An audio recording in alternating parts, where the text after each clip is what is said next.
پیدائش ہو گئی تو کچھ لمحے گزرے اور پھر اپنے بچے کو لے کر کے قوم والوں کے درمیان آئی. قوم والوں نے دیکھا یا مریم لقد جیت شیئا فریا، مریم یہ کیا، اتنا بڑا بلنڈر، یہ کام کیا کیا ہے تم نے.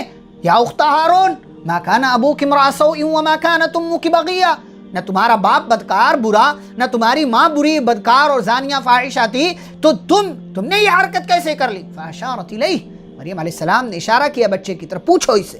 قالوا کیف نکلم من کان فی المہد صبیا، کہنے لگے وہ لوگ اے مریم پاگل ہو گئی ہے، اس بچے سے ہم کیسے بات کریں گے، بچہ گود میں، اور پتہ نہیں گود کا بچہ نہیں بولتا.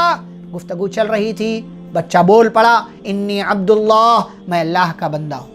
آتانی الکتاب وجعلنی نبیا، اللہ نے مجھے کتاب دی ہے، نبی بنایا، مجھے مبارک بنایا جہاں کہیں میں رہوں، اور مجھے صلاۃ کا زکوٰۃ کا حکم دیا جب تک میں زندہ ہوں، اور اس بات کا حکم دیا وبرا بوالدتی، اور اپنی ماں کے ساتھ حسن سلوک کرنے کا اللہ نے مجھے حکم دیا ہے. یہ تذکرہ اللہ نے کیا، اور تذکرہ کرنے کے بعد کیا کہا، ذالک عیسی ابن مریم، یہ عیسیٰ ابن مریم.